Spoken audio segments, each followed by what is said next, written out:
میرا نام کرن ہے اور میں 20 سال کی ہوں۔ میرے ایک چاچا تھے۔ ممی پاپا کی موت کے بعد چاچا مجھے اپنے ساتھ سعودی عرب لے گئے۔ پھر رات کو تو میرے ہوش ہی اڑ گئے کیونکہ میرے چاچا نے میرے ساتھ۔ دوستو یہ کہانی اس سمے کی ہے جب میری ماں پاپا مجھے چھوڑ کر چلے گئے تھے۔ ان کی ایک سڑک درگھٹنا میں موت ہو گئی تھی۔ میرا کوئی بھائی یا بہن نہیں تھا، اس لیے میرے چاچا نے میری ذمہ داری لے لی تھی۔ اب جب سے ماں پاپا مجھے چھوڑ کر چلے گئے تھے تب سے چاچا ہی میرا خیال رکھ رہے تھے۔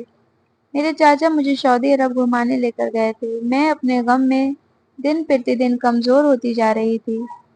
میرے چاچا کو میری بہت چنتا ہوتی تھی، اسی لیے مجھے یہاں لے کر آئے تاکہ میرا من کچھ اچھا ہو جائے۔ ویسے مجھے آنے کا بالکل بھی من نہیں تھا پر چاچا کے کہنے پر آ گئی۔ لیکن یہاں آ کر سچ میں مجھے تھوڑا بہتر محسوس ہو رہا تھا۔ اتنی رات کے سمے بھی یہاں بہت ہلچل تھی۔ چاچا مجھے ایک موبائل بھی لے کر دیے تھے۔ میں اسی فون سے تصویریں لے رہی تھی کہ تبھی چاچا نے کہا کہ تم یہیں تصویر لے لو، مجھے کام ہے، بس 5 منٹ میں ابھی آیا۔ میں نے بھی اتنا دھیان نہیں دیا اور کہا ٹھیک ہے جاؤ پر جلدی آنا۔ میری بات سن کر چاچا وہاں سے چلے گئے اور میں فوٹوز لینے لگی۔ جب بہت دیر ہو گئی اور کافی دیر بعد بھی چاچا نہیں آئے تو مجھے گھبراہٹ ہونے لگی کیونکہ میں تو یہاں سب میرے لیے اجنبی تھے، میرے لیے اس دیش میں، اور مجھے تو یہاں تک کے راستے نہیں پتا تھے۔ میں نے ادھر آس پاس میں چاچا کو بہت ڈھونڈا اور وہی کہیں نہیں ملے۔ میں نے سوچا کہ فون کر لوں پر میرے موبائل میں بیلنس بھی نہیں تھا۔ مجھے کچھ سمجھ نہیں آ رہا تھا کہ میں کیا کروں۔ میں خود ہی ادھر انہیں تلاش کرنے لگی۔ ایسے ہی کرتے کرتے میں اس جگہ سے کافی دور نکل آئی جہاں چاچا مجھے چھوڑ کر گئے تھے۔ تبھی مجھے تھوڑی دور پر میرے چاچا کھڑے ہوئے دکھائی دیے۔ انہیں سامنے دیکھ کر مجھے بہت خوشی ہوئی۔ میں دوڑ کر ان کے پاس آنے ہی والی تھی تبھی میں نے دیکھا کہ ان کے ساتھ کوئی لڑکی ہے۔ میں سمجھ گئی کہ اچھا یہ بات تھی، چاچا یہاں کسی لڑکی سے ملنے آئے تھے اور چوری چپکے۔ میں چاچا کو شرمندہ نہیں کرنا چاہتی تھی، اسی لیے ان کو ڈسٹرب کیے بغیر اپنی پہلی والی جگہ پر واپس آ گئی۔ میں نے چپکے سے ان دونوں کو ایک فوٹو بھی کھینچ لی تھی۔ میں نے سوچا کہ گھر جا کر چاچا سے میں اس بارے میں بات کروں گی۔ پر وہ لڑکی مجھے بہت عجیب سی لگ رہی تھی، اس کا حلیہ بھی بڑا عجیب و غریب تھا۔ میں بس یہی سوچ رہی تھی کہ چاچا کو اس لڑکی میں کیا پسند آیا۔ تھوڑی دیر میں چاچا بھی میرے پاس آ گئے اور آتے ہی مجھ سے معافی مانگنے لگے کہ مجھے تھوڑی دیر ہو گئی، یہ جگہ مجھے بہت اچھی لگ رہی ہے اور میں نے بہت سی فوٹوز بھی کلک کی۔ تو انہوں نے کہا کہ اچھا چلو واپس چلتے ہیں۔ راستے میں چاچا مجھ سے کہنے لگے کہ میں جلدی تمہاری چاچی لانے سوچ رہا ہوں، تم بھی گھر میں اکیلی ہوتی ہو، تمہارا بھی من لگ جائے گا۔ مطلب کہ میرا اندازہ ٹھیک تھا۔ اگلے دن چاچا نے مجھ سے کہا کہ تیار ہو جاؤ، تمہیں تمہارے ہونے والی چاچی سے ملوانے لے کر چاہتا ہوں۔ میں نے انہیں نہیں بتایا تھا کہ میں اس لڑکی سے پچھلی رات مل چکی ہوں، لیکن جب چاچا نے مجھے اس لڑکی سے ملوایا تو میں اسے دیکھ کر ہکا بکا رہ گئی تھی کیونکہ وہ رات والی لڑکی نہیں تھی۔ میں نے سوچا کہ شاید مجھے کوئی غلط فہمی ہوئی ہوگی، لیکن رات کو تو وہ دونوں اتنے قریب تھے کہ مجھے تو یہی لگا کہ دونوں کی آپس میں کوئی چکر چل رہا ہے۔ لیکن چاچا نے میرے سامنے ایک بالکل ہی الگ لڑکی لا کر کھڑا کر دیا تھا۔ میں اس سے شادی کرنے والا ہوں، کہیں میرے چاچا دونوں لڑکیوں کو دھوکہ تو نہیں دے رہے تھے۔ خیر میں نے کچھ ظاہر نہیں کیا اور بالکل نارمل رہی۔ رات کو جب میں سونے لگی تو چاچا میرے کمرے میں آئے اور میرے سر کی مالش کرنے لگے۔ ان کی مالش سے مجھے بہت سکون ملتا تھا اور میں بڑی جلدی ہی سو جاتی تھی، ورنہ ماں پاپا کے مرنے کے بعد میں بہت ڈسٹرب ہو گئی تھی اور مجھے راتوں کو نیند نہیں آتی تھی۔ میں نے دیکھا کہ ان کے ہاتھ میں تیل کی ایک نئی بوتل ہے۔ وہ مجھے کہنے لگے کہ تیل ختم ہو گیا تھا، اس لیے میں رات میں آتے ہوئے تمہارے لیے نیا تیل لے کر آیا ہوں۔ تم بس کوشش کیا کرو کہ تیل ختم ہونے سے پہلے ہی مجھے بتا دیا کرو تاکہ میں تمہارے لیے پہلے سے ہی نئی بوتل لا کر رکھ سکوں۔ میں تو کبھی کبھی سوچتی تھی کہ چاچا کا سارا دھیان بس اس تیل کی طرف ہی ہے، انہوں نے میرے کھانے پینے کی طرف کبھی دھیان نہیں دیا تھا۔ میں ناشتہ بہت کم کرتی تھی اور اپنے غم کی وجہ سے مجھے بھوک بھی بہت کم لگتی تھی۔ لیکن میرے چاچا کو ان سب باتوں کی کوئی فکر نہیں تھی، بس انہیں تو روزانہ میرے سر کی مالش کرنا اپنا فرض سمجھتے تھے۔ چاچا سعودی میں پہلے سے ہی سیٹل تھے، میرے پاپا نے ہی انہیں کام دلوایا تھا۔ وہ ایک بہت بڑے بزنس مین تھے۔ میں اپنے پاپا کی اکلوتی اولاد ہونے کے ناطے بہت لاڈلی تھی اور میرے ماں باپ نے میری ہر خواہش پوری کی تھی۔ ہم لوگ اکثر چھٹیوں میں پورے پریوار کے ساتھ کہیں نہ کہیں گھومنے جایا کرتے تھے۔ پر سعودی میں پہلی بار آئی تھی۔ میں نے گریجویشن کیا تو میرا ارادہ تھا کہ میں یہی چاچا کے پاس رہ کر کسی اچھی یونیورسٹی میں پڑھائی پوری کر لوں، مگر پھر پاپا سے دور رہنے کا خیال سے میں نے یہ ارادہ بدل دیا تھا، کیونکہ میں اپنے ماں پاپا سے دور نہیں رہ سکتی تھی۔ لیکن میں کیا جانتی تھی کہ قسمت میرے پاس ساتھ کیا کھیل کھیلنے والی ہے۔ میرے ماں باپ کے بعد بس میرے چاچا ہی میرے سگے رشتے دار تھے، اسی لیے مجھے یہاں اپنے ساتھ لے آئے۔ ماں پاپا کے مرنے کے بعد میں ہر وقت کھوئی کھوئی سی رہتی تھی۔ میرے چاچا سے میری حالت دیکھی نہیں جا رہی تھی۔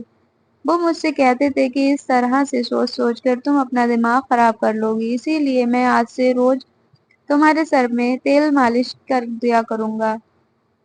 یہ روز ہونے لگا تھا۔ چاچا روزانہ رات کو 11 بجے آتے اور میرے سر میں 5 منٹ تک اس تیل کی مالش کرتے۔ میں نے ایک دن چاچا سے کہا کہ آج میرا تیل مالش کرنے کا دل نہیں ہے، تو وہ چونک گئے اور کہنے لگے کہ کیا بات ہے، تم کچھ پریشان لگ رہی ہو۔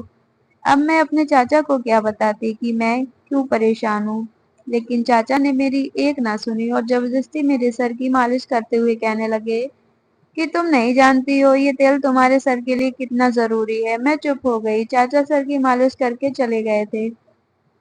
ان کے جاتے ہی کچھ دیر بعد مجھے نیند آ گئی۔ آج ایسا لگ رہا تھا جیسے میرا جسم ٹوٹ رہا ہے۔ مجھے کچھ دنوں سے اپنی یادداشت بھی کم ہوتی لگ رہی تھی، جیسے جیسے میں اپنی پرانی باتیں بھولنے لگی تھی۔ پتہ نہیں یہ تیل کا اثر تھا یا پھر میرے ماں باپ کی موت کا صدمہ، لیکن جو بھی تھا مجھے لگتا تھا کہ مجھے یہ تیل اپنے سر پر نہیں لگانا چاہیے تھا۔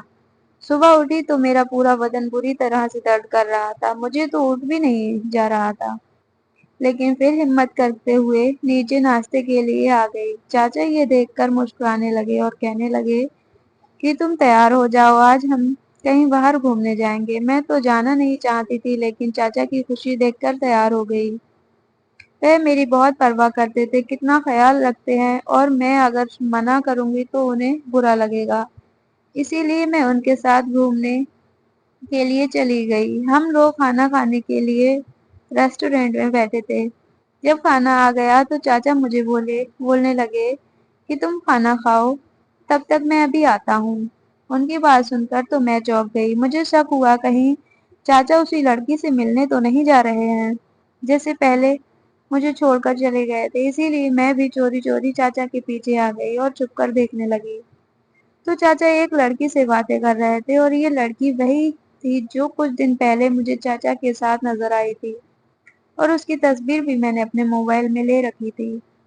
آخر اس کا چاچا کے ساتھ کیا تعلق تھا؟ پھر جو میں نے دیکھا اسے دیکھ کر تو میرے پیروں تلے سے زمین کھسک گئی تھی۔ میں نے دیکھا کہ اس لڑکی نے چاچا کو ایک تیل کی بوتل دی تھی، یہ بالکل ویسی ہی تیل کی بوتل جس سے چاچا روز میری مالش کیا کرتے تھے۔ تو کیا چاچا یہ تیل مارکیٹ سے نہیں خریدتے تھے بلکہ اس لڑکی سے خریدتے تھے؟ مگر کیوں؟ اب میں ٹینشن میں آ گئی تھی کہ آخر یہ تیل کیا ہے۔ میں بہت ہی زیادہ پریشان ہو گئی تھی۔ اگر اس دیش میں میرے ساتھ کچھ ہو گیا تو میں کس سے مدد مانگوں گی؟ مجھے سمجھ نہیں آ رہا تھا کہ میں کس پر بھروسہ کروں۔ میں چپ چاپ وہاں سے چلی گئی اور میں نے چاچا کو ظاہر نہیں ہونے دیا کہ میں نے انہیں لڑکی کے ساتھ دیکھ لیا ہے، لیکن اب میرے من میں شک پیدا ہو گیا تھا کہ کوئی تو ایسی ضرور بات ہے جو میرے لیے جاننا بہت ضروری ہے۔ کھانے کے بعد چاچا نے کہا کہ مجھے کچھ شاپنگ کرنی ہے، اسی لیے وہ مجھے ایک مال میں لے کر گئے تھے۔ میں نے شاپنگ کرتے ہوئے چاچا کی نظروں سے بچتے ہوئے ایک تیل کی بوتل خریدی۔ میرے پاس میرے کمرے میں تیل نہیں ہوتا تھا، بلکہ وہ تو چاچا کے کمرے سے ہی لے کر آتے تھے، اسی لیے گھر آتے ہی میں نے تیل بدل دیا۔ جو چاچا لاتے تھے اسی بوتل کو خالی کر کے میں نے اپنا لایا ہوا تیل اس میں بھر دیا۔ میں ہی نہیں جانتی تھی کہ میں نے ایسا کیوں کیا، لیکن میرا دماغ مجھے کہنے کو کہہ رہا تھا۔ ہمیشہ کی طرح رات کو 11 بجے چاچا میرے کمرے میں تیل لے کر آئے۔ مالش کرنے کے لیے مجھے ہمیشہ چاچا کی مالش کرتے ہی نیند آ جاتی تھی، لیکن آج بھی کچھ ایسا نہیں ہوا تھا اور نہ ہی میرے شریر میں درد ہوا۔ اس رات میں پہلی رات سے اتنے دنوں میں سکون سے سوئی تھی۔ اس بات سے ثابت ہو گیا تھا کہ اس تیل میں کچھ نہ کچھ تو ہے جو میرے لیے بالکل بھی اچھا نہیں تھا۔ میں نے 2-3 دن اس تیل کا استعمال کیا جو میں مارکیٹ سے لائی تھی، اور میں نے محسوس کیا کہ میرے چاچا ضرور میرے ساتھ کوئی گیم کھیل رہے ہیں۔ میں انہیں کئی بار اس لڑکی سے ملتے ہوئے دیکھ بھی لیا تھا۔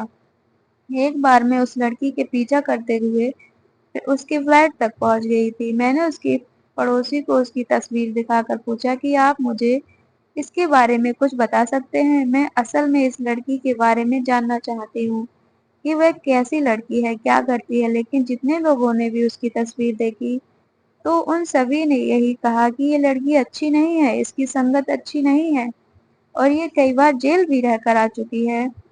ایک نے تو یہ بھی بولا کہ لڑکی غیر قانونی نشے کا استعمال بھی کرتی ہے۔ یہ سن کر تو میں گھبرا گئی۔ اتنی غلط لڑکی کا چاچا کے ساتھ کیا سمبند ہو سکتا ہے؟ اس نے میرے لیے تیل چاچا کو دیا تھا تو اسے لڑکی کو تو مجھ سے کوئی لینا دینا نہیں ہے۔ میں تو اسے جانتی تک نہیں کہ وہ مجھے نقصان پہنچانے کی کوشش کرے گی۔ اس کا مطلب تو یہی ہوا کہ ضرور چاچا ہی اسے کہہ کر تیل منگواتے ہوں گے۔ میں نے فیصلہ کر لیا تھا کہ اب اس تیل کا راز معلوم کر کے ہی رہوں گی۔ اسی لیے گھر آ کر میں نے وہ تیل ایک چھوٹی سی شیشی میں ڈال کر پاس کی لیب میں ٹیسٹ کرنے کے لیے دے دیا۔ میں جاننا چاہتی تھی کہ اس تیل میں ایسا کیا ہے، ایسا کیا خاص بات ہے جو میرے لیے نقصان دہ ثابت ہو رہا تھا۔ اس دوران میں نے چاچا سے اپنا رویہ بالکل ٹھیک رکھا اور انہیں کسی بھی طرح کا شک بھی نہیں ہونے دیا، پر اصلیت تو میرے دل میں اپنے چاچا کے خلاف شک پیدا ہو چکا تھا۔ ماں پاپا کی موت کے بعد اس طرح وہ مجھے یہاں سے لے کر آئے تھے اور پھر حد سے زیادہ اچھے بن کر میرا خیال رکھنا، اور سب سے عجیب بات تو وہ تیل میرے بالوں میں لگانا، سب کچھ مجھے شک پیدا کر رہا تھا کہ میں نے اگلے دن لیب سے جا کر رپورٹ لی، اور جو کچھ انہوں نے مجھے بتایا اسے سن کر تو جیسے میرے اوپر آسمان ہی ٹوٹ پڑا تھا۔ میرا شک صحیح ثابت ہوا تھا، وہ تیل ہی بہت خطرناک تھا۔ اس میں ایک ایسا خاص کیمیکل تھا جو دماغ کو کمزور کرتا تھا۔ اگر اس تیل کو 3-4 مہینے استعمال کیا جاتا تو اس سے کینسر ہونے کا خطرہ رہتا ہے۔ یہ بہت ہی جان لیوا ثابت ہوتا تھا۔ تو کیا اس کے پیچھے میرے چاچا ہی تھے جو مجھے جان سے مارنا چاہتے تھے؟ لیکن کیوں؟ وہ تو مجھ سے بہت پیار کرتے تھے، بالکل اپنی بیٹی کی طرح۔ مجھے اب کچھ بھی نہیں سمجھ آ رہا تھا۔ مجھے اس بات کا جواب تلاش کرنا تھا۔ میں سمجھ ہی نہیں پا رہی تھی کہ وہ میرے ساتھ ایسا کیوں کریں گے۔ میں بہت مشکل سے گھر واپس آئی۔ یہ صدمہ اتنا بڑا تھا کہ مجھ سے چلا بھی نہیں جا رہا تھا۔ گھر آئی تو چاچا گھر پر ہی تھے۔ مجھے دیکھ کر پوچھنے لگے کہ تم کہاں گئی تھی؟ پھر میرے جواب کا انتظار کیے بغیر کہنے لگے کہ میرے پاس ایک بڑی خبر ہے، میں اگلے ہفتے شادی کر رہا ہوں۔ مجھے ان کی شکل سے نفرت ہو رہی تھی، اسی لیے میں ان سے کچھ کہے بنا وہاں سے اپنے کمرے میں آ گئی تھی۔ رات کو پھر سے وہ تیل لگانے کے لیے آئے تو میں نے دروازہ نہیں کھولا اور بہت سختی سے منع کر دیا کہ آج میرا سر میں بہت درد ہے، میرا موڈ بہت خراب ہے، اسی لیے اچھا ہوگا کہ آپ یہاں سے چلے جائیں۔ وہ میری ایسی باتیں سن کر بہت زیادہ حیران ہو گئے تھے، کیونکہ میں نے زندگی میں پہلی بار ان سے اس طرح سے بدتمیزی سے بات کی تھی۔ لیکن مجھے کوئی پرواہ نہیں تھی۔ میں نے سوچ لیا تھا کہ ایک بار بس مجھے ان کے خلاف ثبوت مل جائے، پھر میں انہیں پولیس کے حوالے کر دوں گی۔ اگلے دن میں نے چاچا سے معافی مانگی اور کہا کہ مجھے اپنے ماں باپ کی بہت یاد آ رہی تھی، اسی لیے میرا موڈ بہت خراب تھا۔ میں نے آپ کے ساتھ غلط کیا، پلیز مجھے معاف کر دو۔ آئندہ ایسا کبھی نہیں کروں گی۔ ایسا میں نے اسی لیے کیا تاکہ انہیں مجھ پر شک نہ ہو، کیونکہ اگر انہیں مجھ پر شک ہو جاتا تو وہ کوئی بڑا قدم بھی اٹھا سکتے تھے، اور کہیں وہ مجھے مارنے کی کوشش کرتے تو میں کہاں جاتی، کس سے مدد مانگتی؟ میری بات سن کر چاچا کہنے لگے کہ کوئی بات نہیں۔ اس کے بعد وہ بولے کہ تم آج ایسا کرنا کہ اپنی ہونے والی چاچی کے ساتھ شاپنگ کر لینا، مجھے تھوڑا آفس میں کام ہے، وہ نپٹا کر آ جاؤں گا، تب تک تم اپنے لیے جو بھی لینا ہوگا لے لینا۔ تھوڑا دیر بعد میری ہونے والی چاچی مجھے اپنی گاڑی میں لینے کے لیے آ گئی تھی۔ وہ تو مجھے بہت ہی گھمنڈی لڑکی لگی تھی۔ مارکیٹ میں پہنچ کر مجھ سے کہنے لگی کہ تم اپنی مرضی کی شاپنگ کر لو، مجھے ابھی اور بھی جگہ شاپنگ کرنی ہے، میں وہاں جا رہی ہوں، تم اس کے بعد جویلری شاپ پر آ جانا۔ اتنا بول کر وہ چلی گئی۔ اسے میرے ساتھ بات کرنے میں یا میرے ساتھ شاپنگ کرنے میں کوئی دلچسپی نہیں تھی۔ پتہ نہیں چاچا نے اس لڑکی کو کیسے پسند کر لیا تھا۔ میرا من شاپنگ کا تو بالکل بھی نہیں تھا، اسی لیے میں تھوڑی دیر بعد ادھر ادھر گھومنے لگی اور بعد میں مال میں بنے کیف میں چلی گئی۔ وہاں میں بیٹھ کر آرڈر دے رہی تھی کہ میں نے دیکھا کہ میری ہونے والی چاچی ایک لڑکی کے ساتھ ہنستے ہوئے باتیں کر رہی تھی۔ یہ وہی لڑکی تھی جو چاچا کو تیل دیا کرتی تھی۔ ان دونوں کو دیکھ کر ایسا لگ رہا تھا کہ جیسے بہت گہری دوستی ہو دونوں میں۔ چاچا کی منگیتر کو اس لڑکی کے ساتھ دیکھ کر میں بہت شوق رہ گئی تھی۔ آرڈر دینے کے بعد جب ویٹر میرے لیے کولڈ ڈرنک لے کر آیا تب تک یہ دونوں بھی سائیڈ والی سیٹ پر جا کر بیٹھ گئے۔ میں وہاں سے اٹھ کر ان لوگوں کے پچھلی والی سیٹ پر جا کر بیٹھ گئی۔ میں نے اپنے وال کھول دیے تھے، اسے میرا چہرہ سائیڈ سے ڈھکا گیا تھا تاکہ ان لوگوں کو میری شکل نہ دکھائی دے۔ میں اب ان لوگوں کی باتیں دھیان سے سن رہی تھی۔ میں نے اپنے موبائل کی ریکارڈنگ بھی آن کر دی تھی۔ چاچا کی منگیتر اس لڑکے سے کہہ رہی تھی کہ تمہیں امید ہے کہ اگلے 2 مہینوں تک ہمارا کام ہو جائے گا؟ تو وہ لڑکی ہنس کر کہنے لگی کہ اس کام میں میرا بہت ایکسپیرینس ہے، تم ٹینشن نہ لو، کام ہو جائے گا، تم بس میرے پیسے مجھے دیتی رہو۔ تبھی چاچا کی منگیتر نے اپنے بیگ سے نوٹوں کی گڈی نکال کر اس لڑکی کو دے دی اور کہا کہ کام ہو گیا تو تمہیں اور دوں گی۔ اب یہ بتاؤ کہ تمہیں پتا ہے نا کہ اس لڑکی کے بعد کس کو راستے سے ہٹانا ہے؟ تو وہ لڑکی بولی ہاں یاد ہے، تم پریشان نہ ہو، سب اچھے سے ہو جائے گا۔ ان دونوں کی باتیں میں سمجھ نہیں پا رہی تھی کہ وہ لوگ کس کے بارے میں باتیں کر رہی تھی۔ کچھ دیر بعد وہ لڑکی اٹھ کر جانے لگی تو چاچا کی منگیتر کہنے لگی کہ ارے تم یہ تو لینا بھول گئی۔ چاچا کی منگیتر نے تیل کی شیشی اپنے بیگ سے نکالی اور اس لڑکی کو دے دی۔ وہ لڑکی ہنستے ہوئے اسے لے کر وہاں سے چلی گئی۔ یہ دیکھ کر تو میں ایک دم سے چونک گئی تھی کیونکہ یہ وہی تیل کی شیشی تھی جس میں سے چاچا میرے سر سے مالش کر۔ مجھے اب سب کچھ سمجھ میں آنے لگا تھا کہ ان کی عجیب باتیں اب جا کر مجھے سمجھ آ گئی تھی۔ یہ سب سننے کے بعد میں ترنت گھر آ گئی اور چاچا کو فون کر کے گھر بلا لیا۔ جب چاچا کو میں نے کہا کہ اپنے منگیتر کو یہاں بلاؤ، مجھے ضروری بات کرنی ہے اس سے اور اس سے آپ سے بھی۔ یہ سن کر چاچا تھوڑا حیران ہوئے تھے لیکن انہوں نے ویسا ہی کیا جیسا میں نے کہا تھا کیونکہ وہ میرا چہرہ دیکھ کر سمجھ گئے تھے کہ کوئی سیریس بات ہے۔ جب وہ آ گئی تو میں نے ان کی منگیتر کو دیکھتے ہوئے چاچا سے پوچھا کہ آپ کو اس تیل کی مالش میرے سر میں کرنے کا سجھاؤ کس نے دیا تھا؟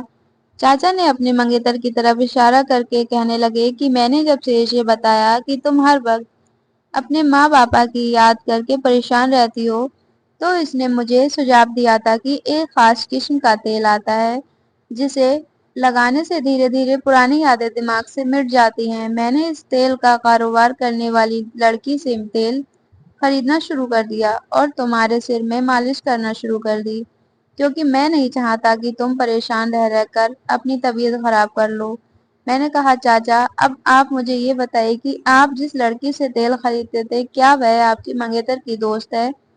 چاچا حیرانی سے کہنے لگے کہ نہیں، اس نے تو مجھے بس تیل کا سجھاؤ دیا تھا اور قسمت سے ایک بار میری ملاقات اس لڑکی سے خود ہوئی ہو گئی تھی تو میں اسے تمہارے لیے تیل خرید لیتا تھا، پر میری منگیتر کا تو اسے کوئی تعلق تک نہیں ہے، نہ ہی وہ ایک دوسرے کو جانتے تھے۔ میں کہاں سے تیل لاتا ہوں یہ بھی کسی کو نہیں پتا ہے، پر تم اچانک سے اس تیل کے بارے میں اتنی پوچھ تاچھ کیوں کر رہی ہو؟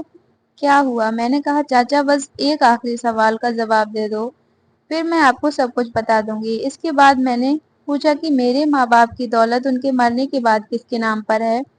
تو چاچا نے کہنے لگے کہ ظاہر سی بات ہے، تمہارے ماں باپ کی دولت تمہارے نام پر ہی ہوگی کیونکہ تم اس کی سنتان ہو، اور اگر تمہیں کچھ ہو جائے تو تمہارے بعد وہ مجھے مل جائے گی، ایسا وصیت میں لکھا گیا ہے۔